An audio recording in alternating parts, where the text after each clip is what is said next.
माँ तू सबसे प्यारी है, माँ तू जग में न्यारी है। माँ तू सबसे प्यारी है, माँ तू जग में न्यारी है। अपने आंचल में रखना, अपने आंचल में रखना। हमें वरदानों से भरना। माँ तू सबसे प्यारी है, माँ तू जग में न्यारी है। माँ तू सबसे प्यारी है, माँ तू जग में न्यारी है। पिता, पुत्र और पवित्र आत्मा के नाम पर आमीन। आप सबों को जय यीशु। हम लोग चालीसा काल मनन चिंतन में आजकल पाप के विषय में मनन चिंतन करते हुए आ रहे थे।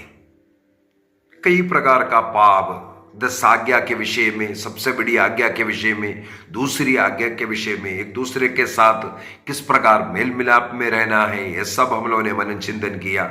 जो दान देने के विषय में, दशांश देना है कि नहीं, ईश्वर को देना, गरीबों को देना, ना देना एक पाप है। और नशे के विषय में, नशा हमारी आत्मा को, शरीर को नष्ट करता है, इस प्रकार हम नरक जा सकता है। और ये चालीसा काल में ये सब त्यागने का, एक अच्छा जीवन जीने का हम लोगों ने निर्णय किया। तो आज से मैं एक अच्छा पाप स्वीकार करते हुए किस प्रकार हम पाप से दूर रह सकता है, एक पाप स्वीकार करते हुए हमारे पापों के लिए कैसे प्रायश्चित कर सकता है, इसके विषय में हम लोग मनन चिंतन करेंगे। धीरे धीरे पाप स्वीकार के विषय में कुछ क्लास लेना चाहूंगा, क्योंकि कई लोगों को पाप स्वीकार करना नहीं, करने से डर लगता है। फादर लोग कहीं बोलेगा कि नहीं, इसलिए कई लोग झूठ मूठ का भी पाप स्वीकार करते हैं। क्योंकि कई बार काउंसलिंग में लोग आते हैं और प्रार्थना में उन लोगों से कैसे कैसे पाप, बड़े बड़े पाप जो है छिपा हुआ मिलता है। तो मैं उनसे यही पूछता हूँ, यदि आप मुझसे बोल सकता है तो कितना अच्छा है। ये जो पाप है, अगर आप एक पुरोहित को बोलेगा, उसके द्वारा पाप क्षमा भी मिलता है और आशीष मिलता है। तो कई लोग डर के मारे हो या वो पाप को छोड़ना नहीं चाहता हो, पता नहीं किस कारण लोग पाप स्वीकार करते हैं लेकिन पापों को पूरा सही रूप से नहीं बोलता है। इसलिए आज के क्लास में हम लोग एक अच्छा पाप स्वीकार करने के लिए कलीसिया 5 बातें सिखाते हैं। इसको 5 चरण बोल सकता है या 5 स्टेप्स बोल सकता है। एक अच्छा पाप स्वीकार करने के लिए, पाप स्वीकार के पहले इन स्टेपों को हमें जानना जरूरी है। तो ये 5 स्टेप सबसे पहले बोलना चाहूंगा। सबसे पहले जो पाप स्वीकार के लिए अपने को तैयार करने के लिए हमें अंतःकरण की जांच करना, वो है पहला चरण। अपने मन का, अपने हृदय का जो जांच करना, अंतःकरण बोलते हैं, जहां ईश्वर हमें प्रेरणा देता है, हमारे गलतियों को जो दिखाता है। इसलिए अंतःकरण की जांच में हमें पवित्र आत्मा से प्रार्थना करना, पवित्र आत्मा में रह करके हमें अंतःकरण की जांच करना है। ये कैसे करना है मैं आगे बताता हूं। ये 5 स्टेप्स पहले बताता हूं। पहला है अंतःकरण की जांच करना। अंतःकरण की जांच कर करके जो पापों को हम एक कागज में लिखते हैं, उसको देख लीजिए। आदम और हेवा ने केवल एक बार ईश्वर की आज्ञा का उल्लंघन किया, एक बार आज्ञा का उल्लंघन किया। हम लोग उत्पत्ति ग्रंथ अध्याय 3 में कम से कम 1 दर्जन उसका परिणाम, मृत्यु इस संसार में इसके कारण आया। एक पाप, एक बार स्वर्गदूत एक अहंकार का पाप किया, मैं भी ईश्वर के बराबर हूं और ईश्वर के रहस्यों को जानने वाला हूं। इसके बाद हम देखते हैं उन्हें स्वर्ग से निकाला गया, वो है नरकदूत। या शैतान हम लोग किसे कहते हैं। वो स्वर्गदूत थे। नरकदूत कैसे बना? क्योंकि उनका मन में एक अहंकार आया। यदि एक अहंकार के कारण एक स्वर्गदूत नरकदूत बन सकता है, एक पाप के कारण संसार में मृत्यु आ गया और अनेकों उसका परिणाम आ गया है। हमारे पापों को देख लीजिए। इस प्रकार के पाप के कारण ईश्वर ने नूह के समय पर जल प्रलय लाकर संसार को नष्ट किया था। पापों के कारण सोदोम गोमोरा का विनाश किया। पाप के कारण ईश्वर ने 40 दिन निनिवे को दिया था। मन परिवर्तन करने वाले निनिवे को प्रभु ने छोड़ दिया, दया किया। हमें आज मनन चिंतन करना है, हमारा पाप कितना है, इसको पश्चाताप कहते हैं।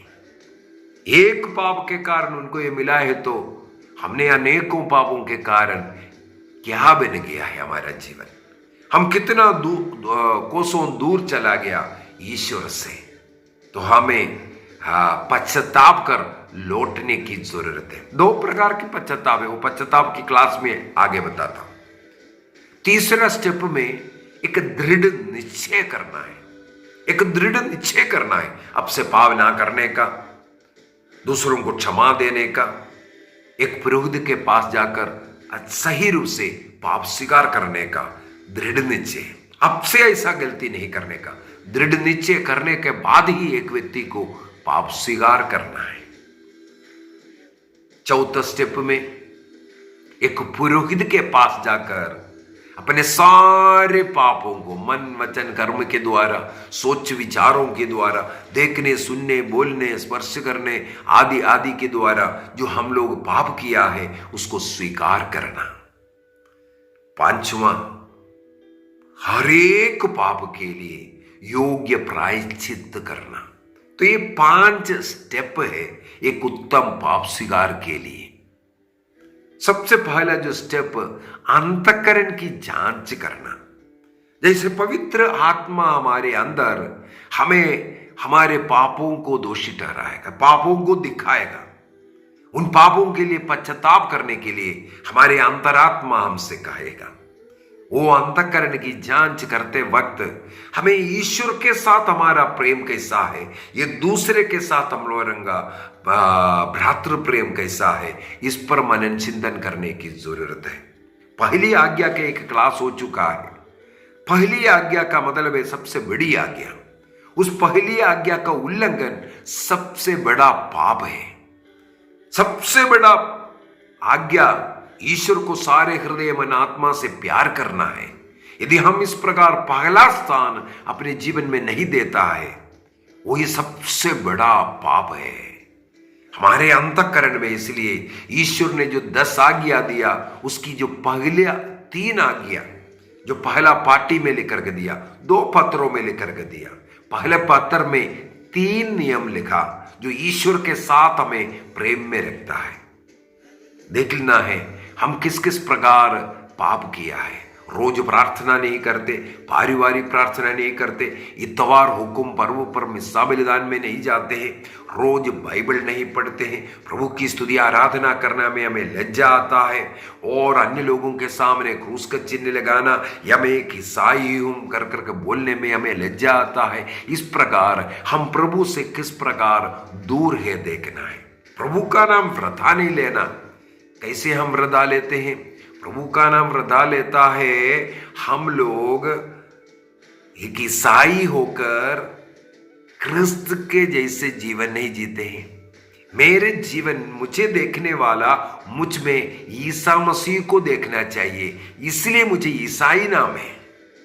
यदि ईसा ही है, ईसा का नाम लेकर के पाप का जीवन, नशे का जिंदगी, लड़ाई झगड़ा है, ये बुरे उदाहरण है। इस प्रकार एक एक पाप को लेकर के 10 आज्ञा को, ईश्वर के साथ हमारा संबंध कैसे, एक दूसरे के साथ संबंध कैसे है, इस पर मनन चिंतन करना है। पारिवारिक प्रार्थना एवं धर्म शिक्षा जो ग्रंथ किताब है, उसका पेज नंबर 171 के अंदर अंतःकरण की जांच करने का अच्छा तरीके लिखा हुआ है। हर पाप के विषय में हर नियम के विषय में कम से कम 15-20 पॉइंट उसमें लिखा हुआ मिलेगा। उसको पढ़ करके एक कागज में लिख दीजिए, कहीं हम लोग भी ऐसा पाप में तो नहीं गिरा हुआ है। एक कच्चा पाप स्वीकार करना इसलिए बहुत जरूरी है। हमारा अंतःकरण सही रूप से जांच करें।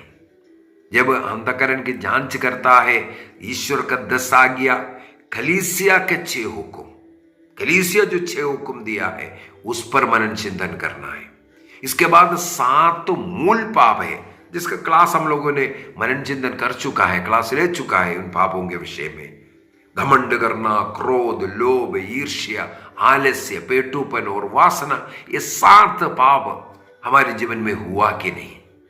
इंद्रियों के द्वारा, देखने के द्वारा, सोचने के द्वारा, नथनों के द्वारा दूसरों के शरीर का गंध लेना या नशे का गंध लेना, इस प्रकार पाप अंदर गया। मुंह से बोलते हुए, गालियां देते हुए, जो भी है, कान से सुनते हुए और स्पर्श नेंद्रिय, स्पर्श करते हुए वासना का पाप, व्यभिचार का पाप आदि। तो हमें इस प्रकार मनन चिंतन करना है कौन सा पाप हमारे आत्मा, पवित्र आत्मा हमारी आत्मा में मिलकर हमारे अंतःकरण की जांच में हमारी मदद करेगा। उनको एक कागज में लिखना यह बहुत जरूरी है। तो अंतःकरण की जांच करते हुए हर एक पाप को हमें मनन चिंतन करना है।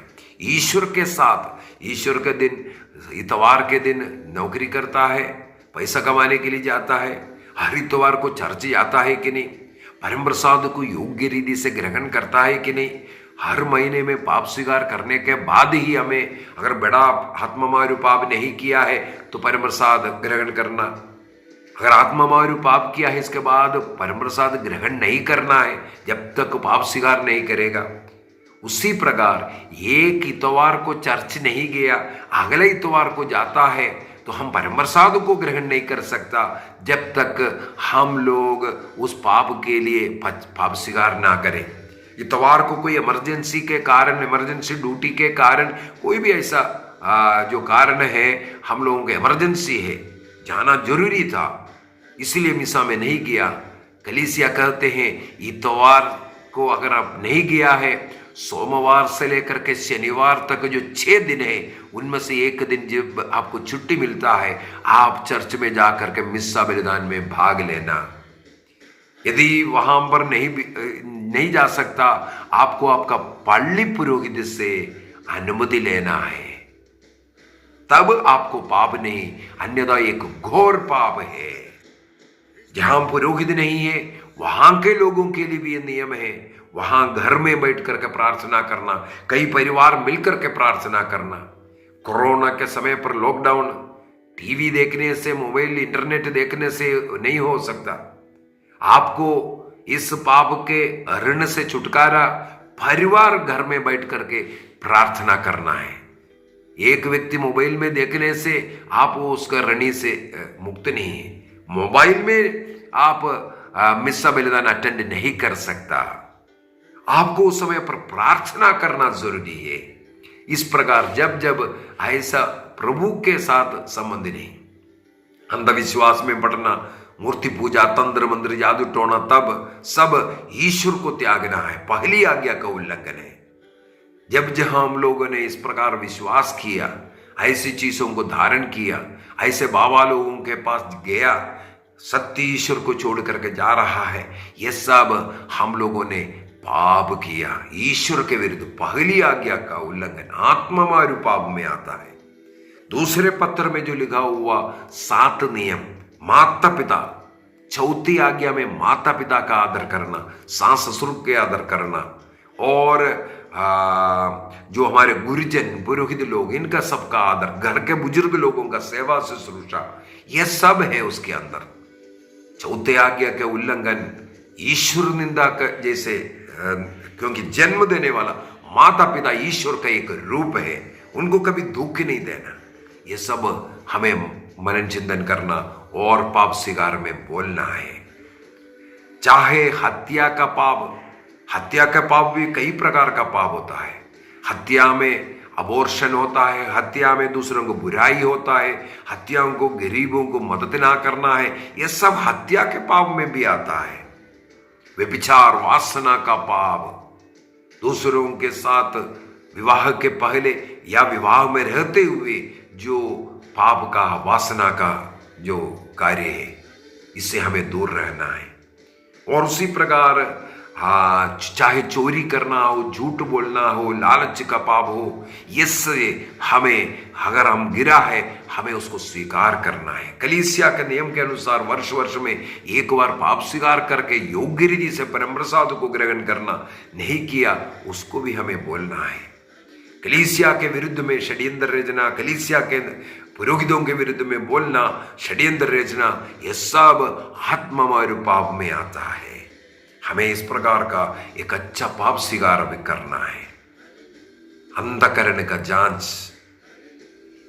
बाइबल के वचन के अनुसार ईश्वरीय प्रेम और भ्रातृ प्रेम के जो विरुद्ध है, ये सब आत्ममारू पाप में, यीशु निंदा का पाप में आता है।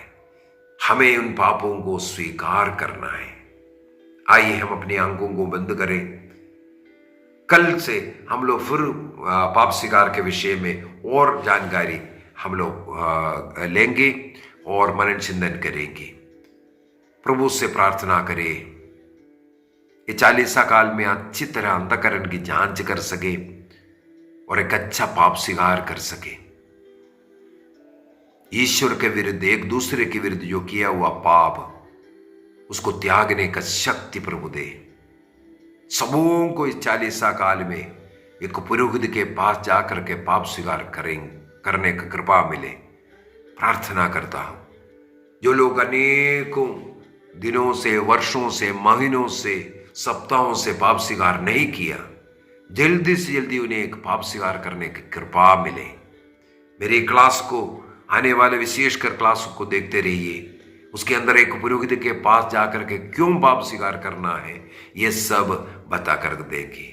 एक अच्छा पाप स्वीकार करने के लिए जो 5 स्टेप है, उसको पूर्ण रूप से आपको समझा देंगे। उसके अनुसार एक अच्छा पाप स्वीकार ये 40 काल में करके प्रभु का अनुग्रह आशीष प्राप्त करने का प्रयत्न करेंगे। शारीरिक चंगाई इसके द्वारा मिलेगा। अर्धांग रोग एक अच्छा पाप स्वीकार के द्वारा दूर हो जाएगा। बुद्धि, ज्ञान, विवेक, परीक्षाओं में सफलता, नौकरी, विवाह में सफलता, ये सब एक अच्छा पाप स्वीकार में हम प्राप्त करते हैं। आइए निर्णय करें। पिता, पुत्र और पवित्र आत्मा के नाम पर आमीन। आप सबों को जय यीशु।